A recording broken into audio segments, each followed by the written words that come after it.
How's it going, Ram fans? Welcome back to another week of CTV Sports. This weekend was a tough one at home for your Rams, but there are some good matchups coming up in the few days ahead. Here are your top stories as we prepare for another week of fall sports. CSU Football will look to dig themselves out of the hole they now find themselves in after being dominated for most of the afternoon against Middle Tennessee State at home this past weekend. Heading to Washington State for another early season road test against a Power 5 foe. We'll hear once again from CTV feature reporter Madeline Davis as she takes us along to meet the CSU women's hockey team. And finally, we'll give our picks for the top Mountain West football games this week in Hot or Not. All that and more right here on CTV Sports, and it starts right now.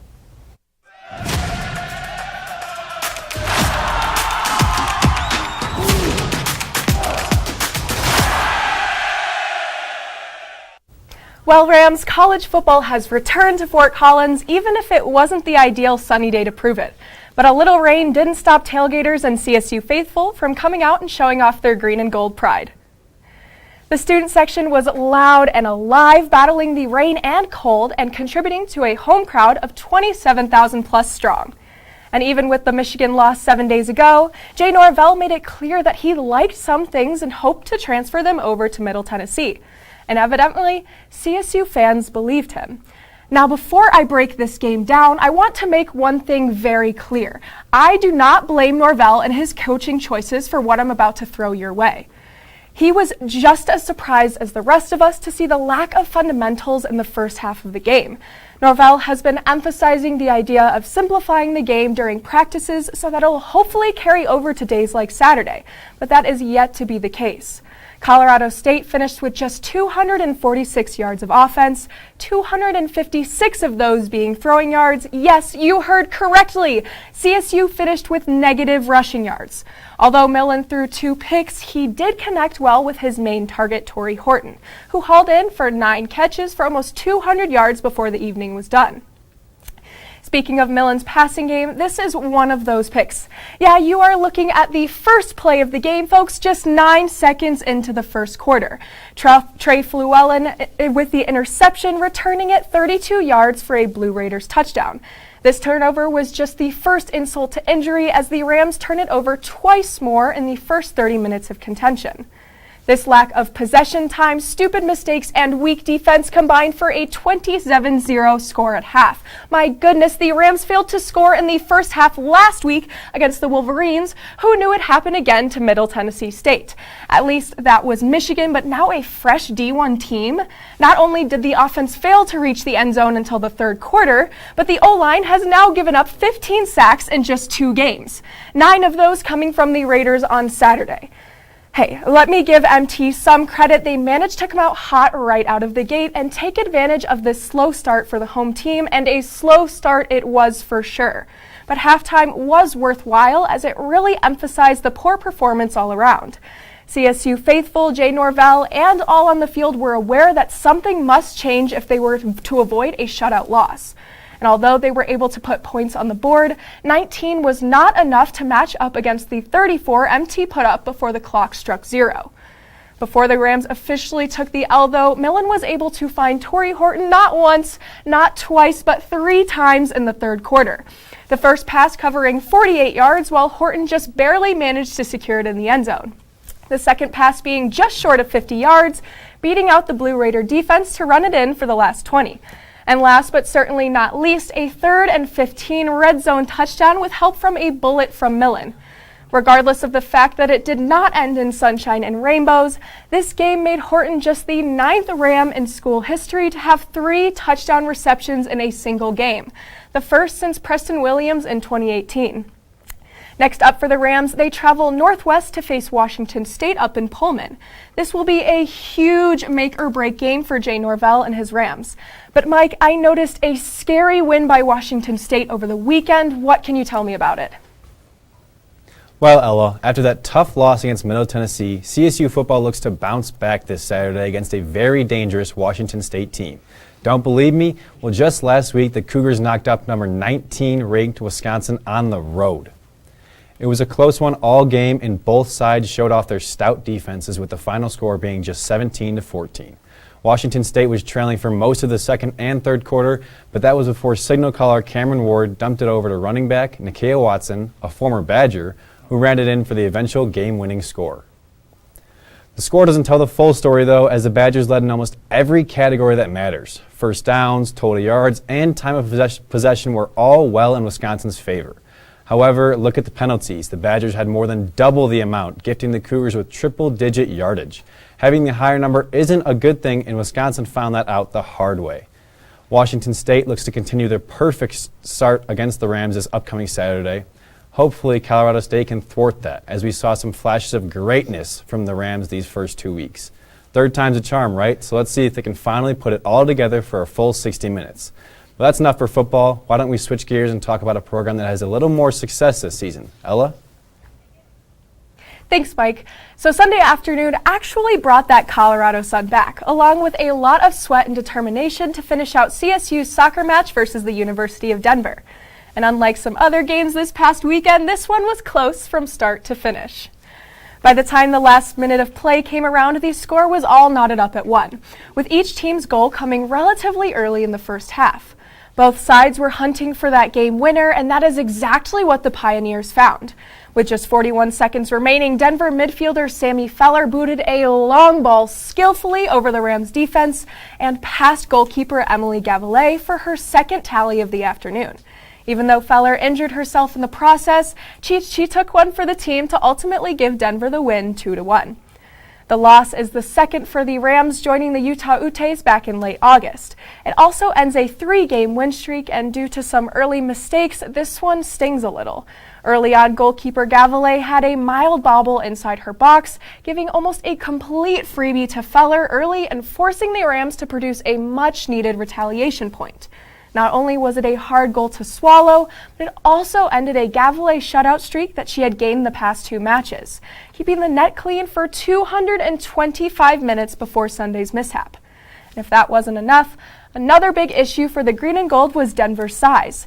Rams point leader Liv Layton struggled to fight through taller and stronger defenders, stifling her playabilities throughout. Regardless of the beating sun, the physicality lasted all 90 minutes. More specifically, in the last 45, when the ref pulled 3 yellow cards. The tension really peaked when the Pioneers racked up 7 fouls in the second half, leaving instances of impactful physical damage. For example, Kennedy Layton was left with a bloody nose about 3/4 of the way through, while a second collision forced Izzy Wildermuth to limp off the field. Up next for the Rams is a quick trip east to take on the Wildcats of Kansas State, on their home turf. Hopefully the Rams can get back into that rhythm they had early on. Mike, they're hoping to bounce back like that volleyball team did this weekend. That's right, Ella. So even before football and soccer took the field, Rams volleyball finished up the Baylor Invitational down in Waco, Texas.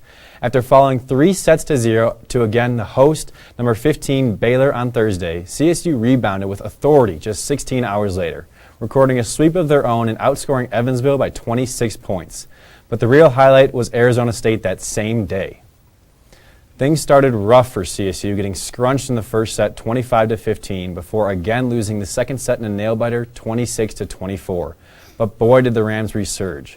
I don't know what Coach Tom Hilbert said, but it worked, as the Rams clawed their way back from down 2-0 and dominated the last 3 sets, edging a 3-2 win over the Sun Devils to cap off their Waco trip.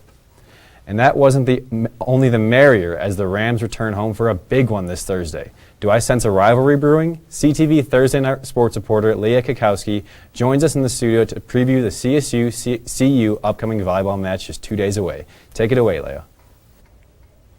Thanks, Mike. Man, I am so excited to see the Buffs and Rams battle it out for the first time so far in this 2022 season. The annual matchup is here at Moby, and you won't want to miss it, as your Lady Rams are hoping for a sellout crowd. The Buffs took the hardware last year, but Colorado State is hoping to bring the Spike Trophy back home after the weekend. Both teams are ready to compete, and it's going to be an exciting one to say the least. Make sure to tune in to the CTV News Show Thursday night, as I will come to you live from Moby at the game. The energy will be surreal, and I can't wait. Back to you guys. I mean, volleyball's looking good this year. Yeah, no, absolutely. And I mean, nothing beats a Boulder game, right? Yeah. I think the students are going to show up. I think they're going to bring the energy. It's a whiteout. I mean, what's not to look forward to with this game? I think we should expect a fully sold-out game. Oh, yeah, full house. I'm going to be so disappointed in the CSU me Rams too. if they don't show out for this game. I mean, nobody disliked Boulder like the CSU Rams, right? No one does. And with that, Rams, we'll take a break. When we come back, Madeline Davis breaks the ice with a special look at women's hockey. You won't want to miss it.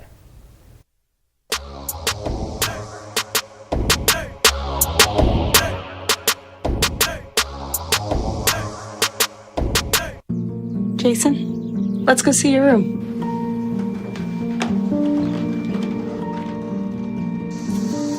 No, that's not right. How is it good?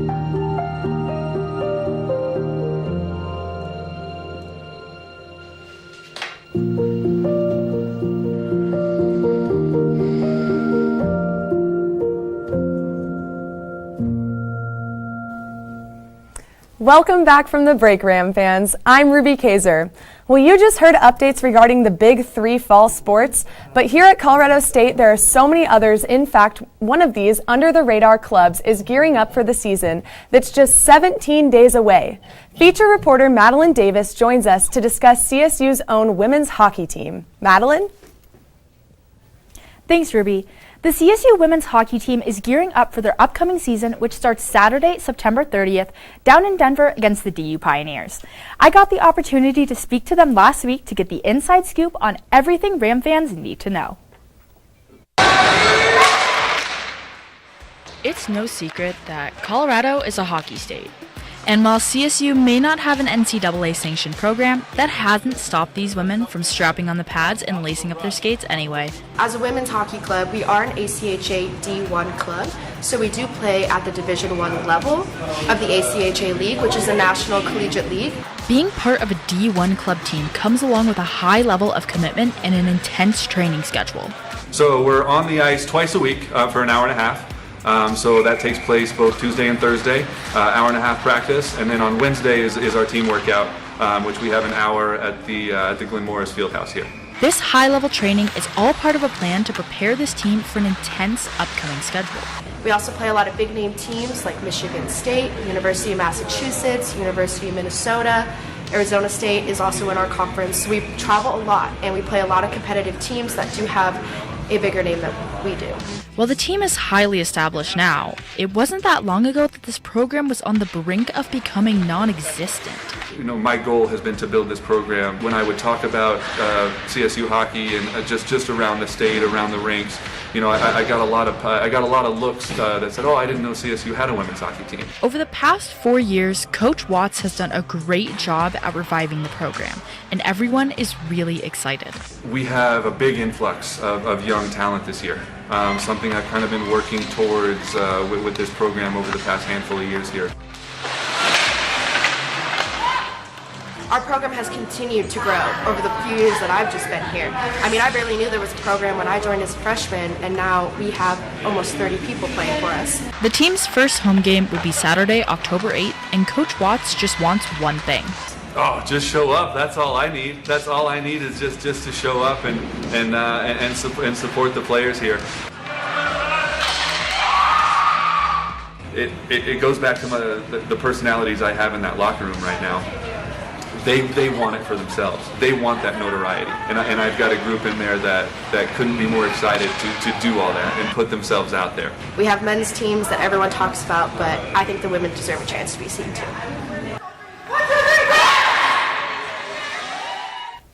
If you want to follow the team, they play their home games at Eudora Pool and Ice Center, and you can find them on social media as well at CSU Women's Hockey on Twitter and Colorado State Women's Hockey on Instagram. Back to you, Ruby. Thanks, Madeline. It's super cool that we have a women's hockey team right here on campus that plays just a few minutes away. I'm definitely excited to see how they fare this season. Unlike football, where the pessimism has already sunk in, as Ella and Mike mentioned. But speaking of which, I'd like to be remiss to not mention Colorado State's strong representation at the next level with the kickoff of the NFL season right behind us. Here are 4 CSU alums to keep your eye on as the months progress. We'll start in Charlotte, where CSU career-leading wide receiver Rashard Higgins enters his 7th season, his first outside Cleveland. The Panthers wideout experienced little attention in his last run with the Browns, averaging only 1.6 catches per game and registering just a single touchdown. However, a solid preseason slate combined with the fact that he gets his 4-time starter in Cleveland, Baker Mayfield, under center, should turn the fortunes this year for the still young wide receiver. Higgins didn't see the field in week one's loss to his former team, but head coach Matt Rule is still shuffling around the depth chart. So fingers crossed he'll receive snaps in the games to come. And Higgins isn't the only former Ram receiver in the NFL. After signing a 5-year extension to stay in the Lone Star State, Michael Gallup is back for another year with the Dallas Cowboys. And though the injury-prone Gallup was once again injury-prone, missing Sunday night's opener to Tom Brady and the Bucs, he should be healthy for the next week's contest against the defending AFC champions Cincinnati Bengals. And unlike Higgins, you can be sure Gallup will be an immediate impact player for Dak Prescott in the Dallas offense, even if Dak won't be back for at least 6 weeks after that thumb injury he suffered against Tampa. Yikes. And speaking of the Bucs, arguably the most successful of the Next Level Rams bunch comes courtesy of the Tampa Bay Buccaneers linebacker Shaquille Barrett. Leader, Super Bowl champion, and 2019 sacks leader, Shaq Barrett has done it all. And he's only 29. Expect him to be at the forefront of that Bucs front seven, chasing the quarterback, stuffing the run, and most importantly, supporting the Hall of Famer on the other side of the ball. Barrett hopes to continue his disruption in the backfield, building off of a team-leading 10 sacks a season ago. And finally, let's conclude with the most recognizable CSU alum currently in their rookie season. Now, I would spend ample amounts of time on first-round draft pick Trey McBride, but it seems that Arizona doesn't know what he's capable of, listing him as inactive for no apparent reason in their blowout loss to Kansas City opening week. Thankfully, we have another first year in the league, but on special teams. CSU legend Ryan Stonehouse boots the season away with an impressive NFL debut, distributing the ball nicely. His 6 punts averaged 57 yards, 3 of which that landed inside the 20. Few punters make an NFL roster right after college, but Stonehouse proved otherwise. And why not? I mean, look at those senior year numbers with Colorado State. So in the disappointment of McBride's absence, just admire those majestic, flawless, state-of-the-art punts that leave the foot of Stonehouse. When we come back, Rams, it's time for some Mountain West football Week 3 predictions. Stay right here with CSU Channel 11 because you definitely won't want to miss it.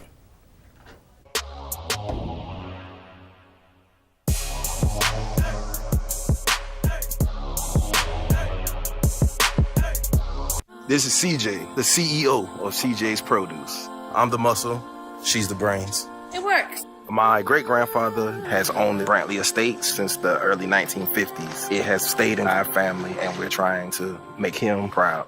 We had plenty of food and love, and that's what got us where we are today. Mama Tia is my grandmother. She was actually the first in the family to get vaccinated. I was afraid. Leslie was going to get the shot. I came up with every excuse anybody else would say. My grandmother got her shot. When I saw how strong she was, it was like, I'm a healthy young man. Why can't I? Did I have reservations? Absolutely. But doing your research, weighing the options of what works best for you, getting the vaccination is helping your fellow brethren, regardless of how you may disagree with them. CJ has been the motivation for a lot of things. He needs his father there to show him how to become a man. So I am fully vaccinated. I have somebody counting on me, so we made the leap.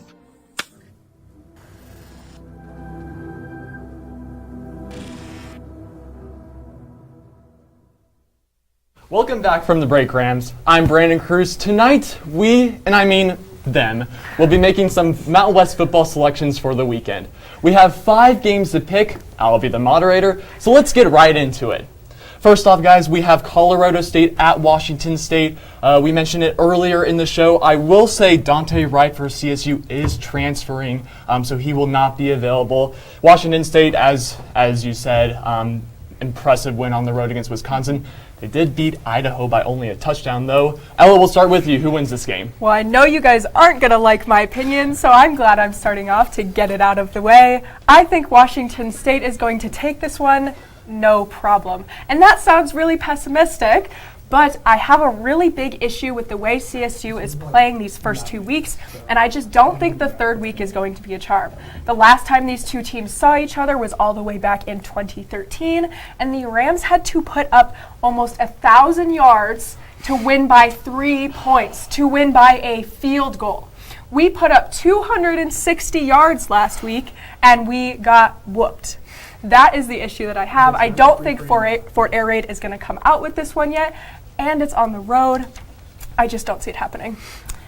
Ella, I just have to say that I disagree with you on this, and I think the Rams are going to pull it out. They're going to do it. I think young quarterback Clay Millen is going to find his stride. He's going to be able to figure out how to get rid of the ball a little faster. Fort Air Raid is going to come together, I know it, because what we've seen so far is not Fort Air Raid. It's not what's happening. And so I think Fort Air Raid is going to come out, and I think Washington State isn't as great of a team as you think they are, and that's my hot take.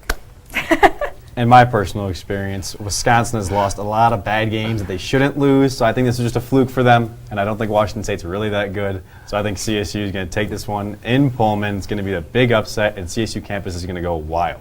That would be a huge win, Mike, especially for CSU.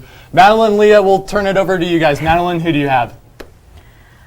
I am normally a faithful CSU picker, but on this one, rumor has it Washington State is really good. So I think that I'm going to choose Washington State for now. But if CSU wins, trust me, I will be celebrating, and I would love for them to win. But realistically, just based off of what we've seen from CSU and what we've seen from Washington State, I'm going to go Washington State as the safe bet. But in my heart, it's CSU.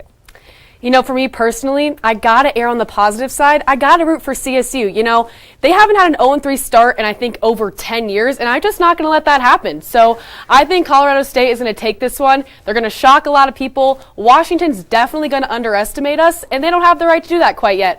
Like Ella mentioned, this is a make-or-break game, so I think CSU is going to have to take it. Leah. I mean, we had, what was that, three CSU? They took the majority in that one, so that's pretty impressive. Okay, we're going to move on past CSU, Washington State, to Air Force at Wyoming, a Mountain West contest over there.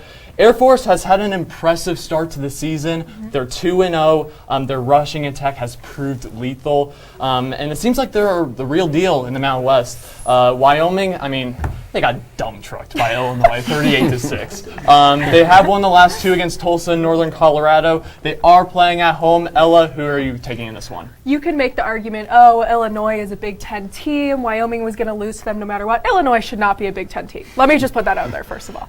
Second of all, Air Force is too strong in what they do when they run that ball to lose to a rebuilding team like Wyoming.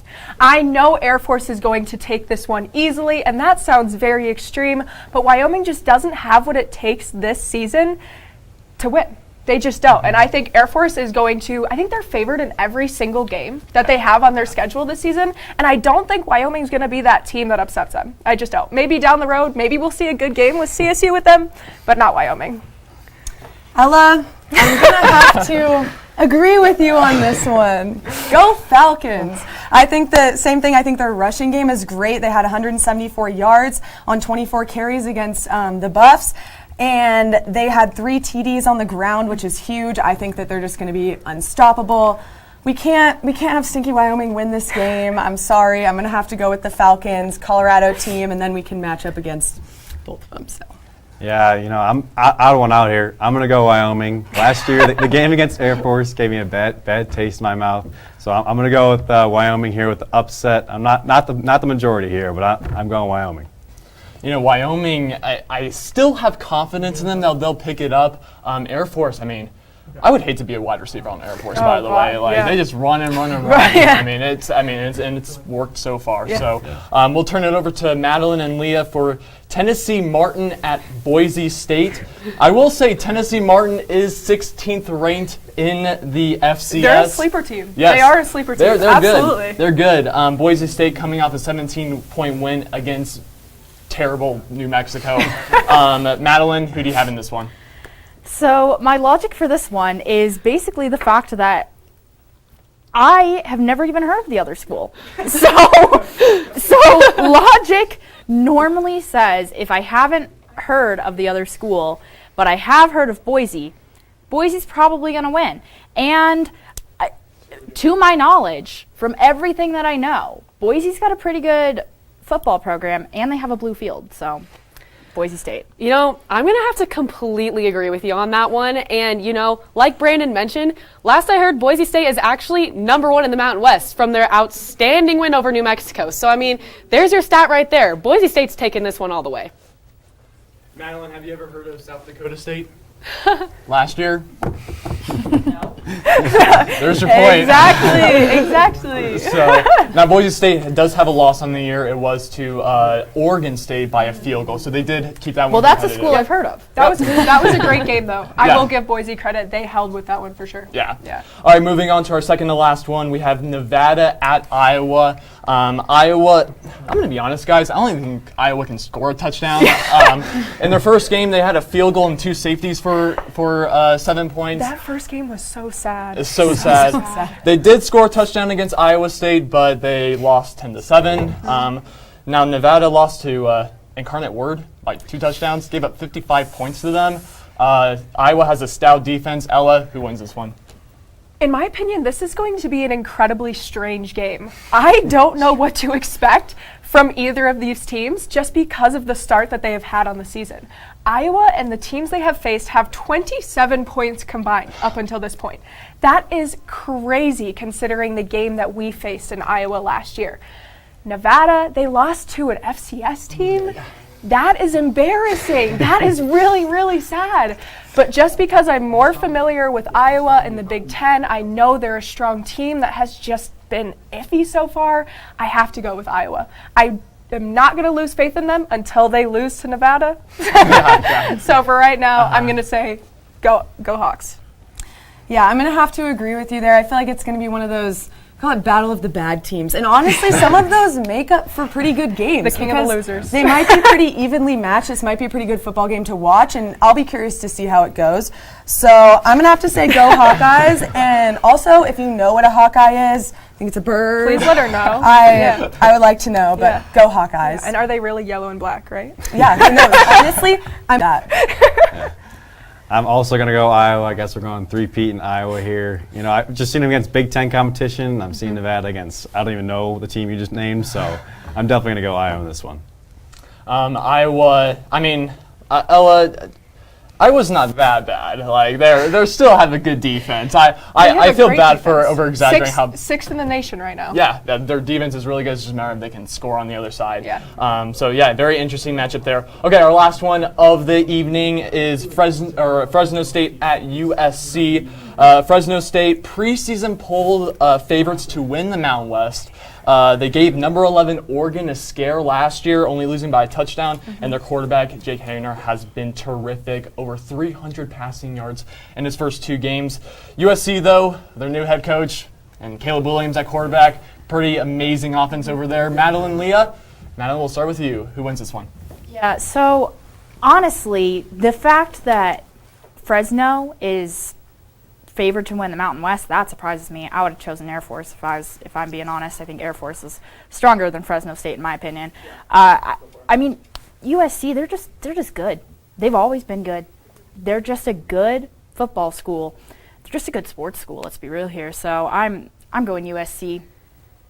I'm also going to have to take USC. I mean, they're in the Coliseum. Fresno State, yes, while they have dominating offense, and same with Caleb Williams for USC's side, I just don't think they stand a chance down in Southern California because they're amazing, and I think USC is just going to absolutely dominate. Yeah, I really, I mean, when it comes to football conferences, the Mountain West isn't the strongest. So, I agree. We'll see. And with that, Rams, that is all the sports action we have for you tonight. Make sure to tune in tomorrow night for CTV Cooks, and have a great rest of your night and stay safe, Rams. Thank you so much for watching.